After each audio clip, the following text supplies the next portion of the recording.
Exercise 1.3 question number 6 है 2x² + 1 + 3/2x² + 1 is equals to 4। अब यहाँ हम इस इक्वेशन में पूरी की पूरी ये टर्म को इक्वल कर लेते हैं y के, तो हमारे पास इक्वेशन बन गई y + 3 और ओवर के फॉर्म में भी पूरी वही टर्म है तो उसकी जगह भी हम y लिख देंगे इज इक्वल्स टू 4।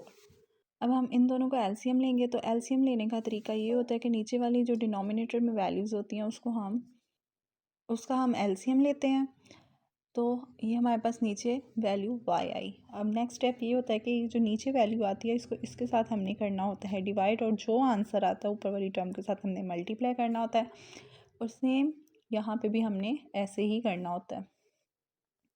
अब y को 1 के साथ डिवाइड किया तो आंसर y आता है, और y को y के साथ मल्टीप्लाई किया तो आंसर y² हो जाएगा। इसी तरह से y को y के साथ डिवाइड किया तो आंसर 1 आता है, और 3 को 1 के साथ किया तो 3 आ जाता है।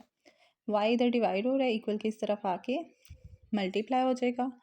अब ये 4y इधर प्लस का है, इधर आके माइनस का आ जाएगा, और हम इसको दरमियान में भी लिख सकते हैं। अब इसकी फैक्टराइजेशन करेंगे कि मल्टीप्लाई करने से हमारे पास 3y² आंसर आए और प्लस करने से हमारे पास 4y आए।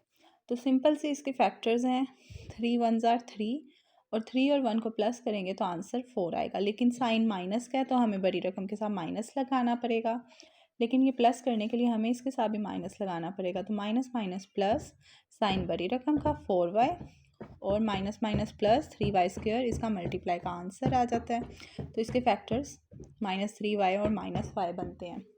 y² -3y में से हम y कॉमन ले लेंगे तो अंदर y -3 बच जाएगा, और इसी तरह से इस टर्म में से हमने -1 कॉमन ले लिया तो इसके साइन चेंज हो जाएंगे, ये प्लस का हो जाएगा, ये माइनस का हो जाएगा।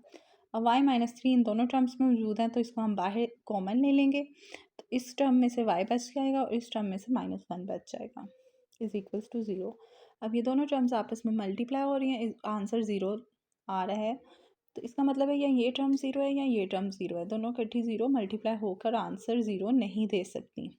इस टर्म के इक्वल 0 करने से ये माइनस का 3 का इक्वल का इस तरफ आके प्लस का 3 हो जाएगा, और इसी तरह से ये वाले टर्म को इक्वल 0 करने से माइनस का 1 है और इक्वल की इस तरफ आके प्लस का 1 हो जाएगा, तो y का हमारा सोल्यूशन 1 आ जाएगा।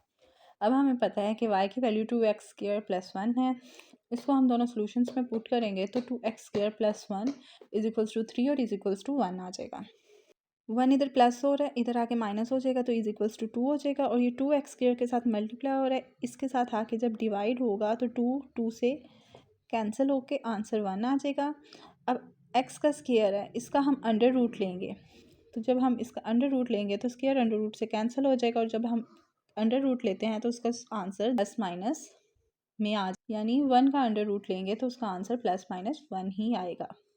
अब नेक्स्ट साइड पे 2 इधर मल्टीप्लाई हो रहा है, इक्वल की इस तरफ आके डिवाइड हो जाएगा, और ये अंडर रूट लेने से इसका आंसर 0 ही रहेगा। तो सोल्यूशन सेट हमारे पास -1 0 और 1 आ रहा है।